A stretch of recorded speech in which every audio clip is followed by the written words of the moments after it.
We now return to local news with Joan, who will start with sport. And the game is rugby. A tough 3 weeks for Enfield Ignatians culminated with defeat in the Middlesex Cup semi-final against holders Hammersmith and Fulham on Saturday, losing 23-3 at Donkey Lane. Far from disgraced against a team which has higher league aspirations, Ignatians scored their only points of the game late in the first half, when a Jack Wilson penalty provided the Blue and Gold with some consolation. The visitors landed 2 penalties via Neil McClure and a try from Tony Bryant to take an 11-3 lead into half-time. Hammersmith and Fulham then added 2 further tries from James Lowe and Joel Rubbidge in the second period, added to by a successful McClure conversion to seal the Ignatians' exit at the semi-final stage. And now on to golf. Enfield Golf Club's Harry Casey will make his first European Tour appearance this week when he tees off at the Madeira Islands Open. The 21-year-old gets underway tomorrow, Thursday, so today, in Madeira with the event part of the Alps Tour. Finishing in the top 5 on the Order of Merit on the Alps Tour would give Casey an automatic place on the PGA European Challenge Tour next year. Casey currently sits in 18th on the Order of Merit, having finished 17th, 40th and 9th in the first 3 events of the season, all in Egypt. 2 wins on the Algarve Pro Golf Tour resulted in Casey winning the Order of Merit and sealing his place at the Madeira Open, and also a spot on the Jamaica Tour of the UK, which will see him come to Enfield in August. Casey secured his full Alps Tour card by coming 3rd in final qualifying at the Alps Tour Q-School last year. And I have one for football. An excellent second half display enabled Enfield Town to ease to a 3-1 victory at home to Leatherhead on Saturday, which saw them move within 4 points of the Ryman Premier Division's playoff places. After the hosts had been frustrated by in-form Leatherhead during a blank opening 45 minutes, Corey Whiteley put them in front within 20 seconds of the restart. Ryan Doyle doubled the advantage from the spot, and Bobby Devine added a third before the visitors, who had Kiernan Hughes-Mason dismissed late on, pulled one back through Paul Simacula in the last minute. Now for what's on, which is about a clinical commissioning group of Enfield. Enfield Clinical Commissioning Group invites you to its governing body meeting to be held in public on the 25th of March 2015 at 3 p.m. until 5:30 p.m. at the Dugdale Centre, Thomas Hardy House, London Road, EN2 6DS. Copies of the agenda and meeting papers will be available on our website at, and now all the rest is on the lowercase, www.enfieldccg.nhs.uk from 18th of March 2015, and paper copies from David Triggs, Board Secretary, via reception at Holbrook House, Cockfosters Road, comma, Barnet, comma, EN4 ODR from 19th of March 2015. Questions about agenda items must be submitted by 12 noon on the 23rd of March to david.triggs.at, and now lowercase, enfieldccg.nhs.uk, and will be taken at the meeting. For further information, please call 020 3688 2867 or email david.triggs at, and now the lowercase again, enfieldccg.nhs.uk. Gosh. Now for some more What's On, maybe a little more enlightening. What's On at the Chicken Shed? And this time it's a couple of plays. One is called As the Mother of a Brown Boy, and it's been called Vivid and Compelling by Time Out. That's from Thursday the 19th to Sunday the 22nd of March. Tickets are £10 and it's for ages 11 plus. And the second event at the Chicken Shed in Southgate is a jazz night featuring Alec Dankworth, and the evening's called World Spirit. A remarkable evening of global song and jazz, it says here. That's on Friday the 27th of March. Tickets are £17 or £15 in advance. If you'd like more details on any of those or anything else that's happening at the Chicken Shed, you can call the box office on 0208 292 9222 or visit the website at www.chickenshed.org.uk. And I have some more of Chicken Shed Southgate. And the first one is Easter Shed, a 4-day workshop for children aged 6 to 12 years. On Tuesday the 7th, Friday the 10th of April. Tickets are £105, 50% discount for siblings. Tales Big Day Out, an entertaining outing for all the family. Saturday the 18th of April at 10 a.m. to 12:30 p.m. and 2:30 p.m. to 5 p.m. Tickets £8. And The Comedy of Errors, a fun version of Shakespeare's famous comedy, on Wednesday the 29th of April to Saturday the 16th of May. Tickets £12, ages 12 plus. And the box office is 0208 292 9222 or www.chickenshed.org.uk. Now, I have a letter here written by Pauline Creer, Heron Gate Close, Enfield. I have just read your article about zebra crossings, and in inverted commas she's written, "It's an accident waiting to happen. The Advertiser, March the 11th. I had the same experience last Tuesday morning. Northbound traffic had stopped, and I was a few steps across the road when a southbound car drove straight past. What's more, I had the same thing happen last year on the next zebra crossing near the hop poles.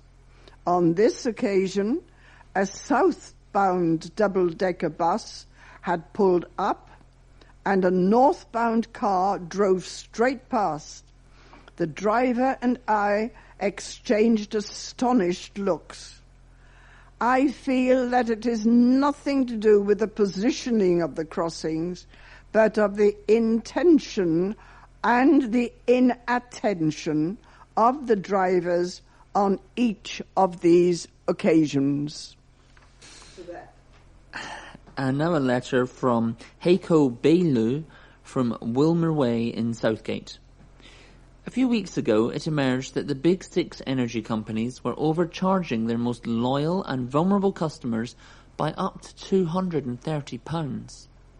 When thousands of mainly elderly people die of cold each year, this is unacceptable. What is equally unacceptable is the way in which our government is spending our aid budget to support the same failed privatisation model in developing countries like Nigeria, where £100 million has been used to support a scheme that has seen huge price rises, more blackouts, and an actual drop in the amount of power the country's power stations are producing. With only half of the country's population having access to electricity, it is clear that the country's energy system needs improving, but the privatisation programme our government has supported there has only made things worse. With a YouGov poll showing that over 2/3 of the UK population support the energy system being publicly controlled, it is clear we need to ditch the corporate energy monopoly and move to a more democratic and accountable system. It's less clear whether we have any politicians willing to bite the bullet and make it happen. And I have a letter from Joan Ryan, who is the Labour parliamentary candidate for Enfield North. And she says, over the course of the current parliament, childcare costs have rocketed by 45% in London, with as much as a 36% increase in Enfield North. Families in London are now paying £2,268 more per year than they did in 2010 for a part-time nursery place for children aged 2 and over, and are paying 39.5% extra for similar nursery provision for a child under 2, despite average weekly wages remaining largely static throughout the capital over the same period.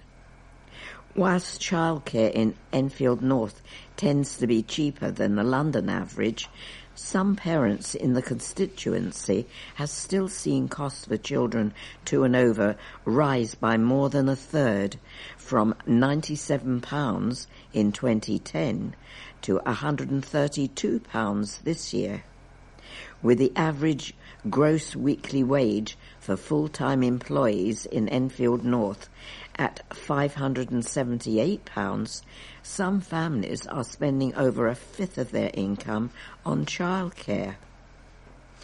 Many parents in Enfield North have told me about the financial hardship they face. The Tories don't recognise the pressures many families are under at present.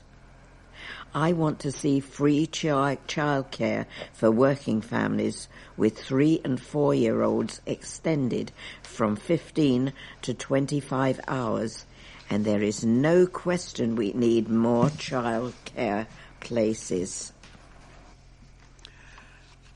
Now here I have something about the London's air ambulance. It has been revealed that almost 70 people were treated by London's air ambulance in Enfield last year. The figures from the ambulance service show 69 people across the borough were treated for injuries in 2014. Enfield North MP Nick Dubois said, "We have only all too recently seen the tragic need for this service in the borough as a result of stabbing. But it could be a car accident, it could be a bicycle accident, or even a fall that means someone needs urgent attention that requires this vital service. The service is hoping to raise enough money for a second helicopter to help cover the capital quicker. Graham Hodgkins, CEO of London's Air Ambulance, said, "In Enfield, there's a population of 313,900. If all those people were able to donate just £5, we would be 1,569,500 pounds closer to getting the second helicopter in the air." That'd be worth it, wouldn't it? And now back to local news. Joanne Humphreys has never met Simon Simoff, who lives in Davis City, Iowa. But the 33-year-old Palmer's Green mother has decided she must raise money for the casino worker, who has to walk 36 miles to work to pay for his wife's care. When she heard that the 61-year-old's wages of £5.90 an hour was not enough to run a car and just covers his wife's Renee's care, she felt compelled to act. "I walk to work and drop my daughter at nursery, but that is only 6 miles a day, and I complain like I've walked the entire country," she said. "When I read Mr. Simoff's story, I felt like I had to do something and try and help in any way I can, because it must be physically and emotionally draining for him." Mr. Simoff's wife suffered a stroke and heart attacks 9 years ago. Mr. Simoff sets off at 3:30 p.m. every day to reach his 11 p.m. shift at the Lakeside Casino in Osalio. With no transport links between the two places, he is forced to walk. Miss Humphreys is hoping to raise enough money for Mr. Simoff to buy a car and pay for his travel to work, as well as towards care for his wife and his unemployed grandson. Miss Humphreys added, "I would love to meet him, and I really hope we can raise enough to help Mr. Simoff continue to provide for his family." For more information, visit www.gofundme.com Stephen Simoff Car. A church hosted a mini pilgrimage to commemorate its 400th anniversary. The Weld Chapel was first built 400 years ago and was the second place of worship built in the area after All Saints Edmonton in 1135. The original chapel was demolished in 1861, and Christchurch Southgate was built at the site on the green Southgate. To mark the 400th anniversary of a place of worship standing on the site, parishioners from Christchurch Southgate, St Andrew's Southgate and St John's Palmer's Green joined the clergy and congregation of All Saints Edmonton to retrace the route followed by worshippers from the World Chapel to All Saints Edmonton. The worshippers would have walked the route for baptisms and special feast days. Reverend Hazel Meal, curate of Christchurch Southgate, said, 400 years after the first Christians worshipped on this site, the church remains an important part of our communities in Southgate and Edmonton. Retreading the path followed by our ancestors as Christian pilgrims not only reminds us of our shared history, but our shared faith and a shared vision for the future, inspired by the love of God. Friar Stuart Owen, vicar of All Saints Edmonton, added, "We have a strong pilgrimage tradition at All Saints. It is important to remind ourselves that we are here for all. Making a pilgrimage through the parish helps to inscribe our community in our hearts and minds. Walking physically connects us with God's creation. It is wonderful to be able to share this pilgrimage with Christchurch Southgate as part of this special anniversary year, and to allow our congregations to come together in worship and fellowship." A man has been charged with arson after a fire broke out at a house in Enfield. Francesco Gargano of Galley Hill, Waltham Abbey, has also been charged with intent to endanger life after the incident in St Stephen's Road, Enfield, on March the 8th. Police and the London Fire Brigade were called to the scene at 1:19 a.m. on Sunday, March the 8th, and found the front door of the property alight. A 25-year-old man, a 24-year-old woman, and 2 children aged 1 and 5 were taken to an East London hospital suffering from smoke inhalation. The incident is being treated as arson after an accelerant was found in the house. Detective Constable Nick Waxham of Enfield Police said, "This is a serious incident. Had the occupants not been able to escape, it could have resulted in serious injuries or even loss of life. Anyone who may have witnessed the incident should call Enfield Police on 101 or Crime Stoppers anonymously on 0800 555 111. A 95-year-old retired dentist has beaten the 200-metre sprint record. Dr. Charles Youngster, a professional bodybuilder, ran the distance in 55.35 seconds at Lee Valley Athletics Centre in Meridian Way, Enfield. Members of Silver Grey Sports Club, which supports over 50s in athletics, filmed Dr. Youngster as he ran a circuit of the track. The inspiration received hundreds of messages of congratulations following the run. On his Facebook social media page, Dr. Youngster said, "I am over the moon. Thank you to everyone who has helped me achieve this." If you would like to see a video of Dr. Youngster's record-breaking run, visit www.enfieldindependent.co.uk. How wonderful. Isn't it? Yeah. It was Ready, Steady, Cook for a set of students when a celebrity chef visited an Enfield school. Paul Rankin put students at Oasis Academy, Enfield, in Inver Park through their paces as they competed in a MasterChef-style competition, each recreating one of the chef's dishes. The school won a competition to have Mr. Rankin pay pupils a visit when 2 students created winning menus for national events hosted across all Oasis Academy schools. Charlene Plank, 15, and Fateh Hamad, 13, created the menus and said it was an honour to have Mr. Rankin join the school for a day. Charlene said it is quite nerve-wracking to have him at the school looking over you when you are making his dishes, but it is also an honour to be helped by someone like him.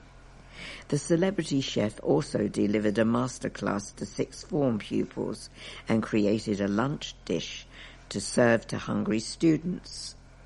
Mr. Rankin said, "I always enjoy coming into schools to help children learn about cooking and taking it to the next step, and today there has been a lot of positives.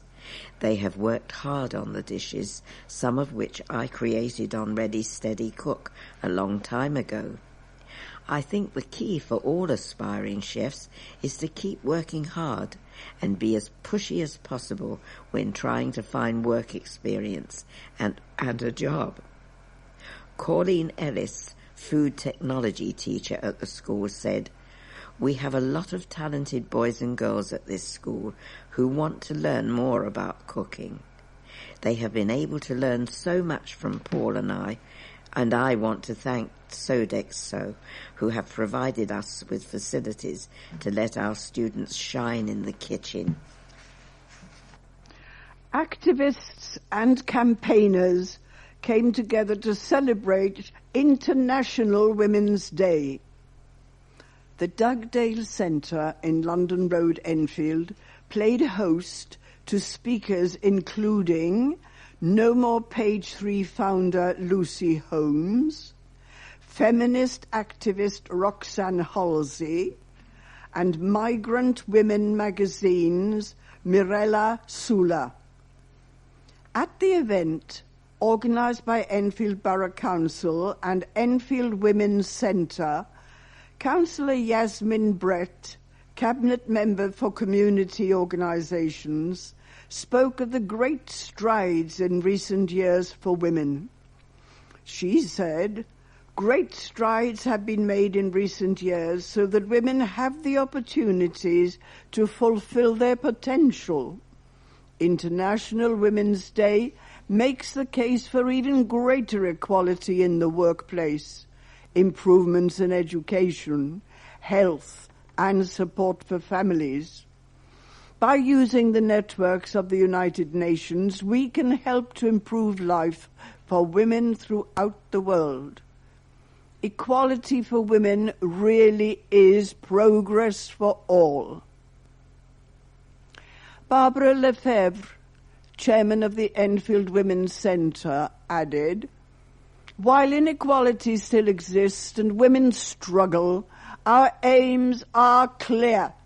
In all communities, the contributions made by women is valid and necessary as mothers, partners, workers, performers, wherever they are in the world. They deserve respect and understanding.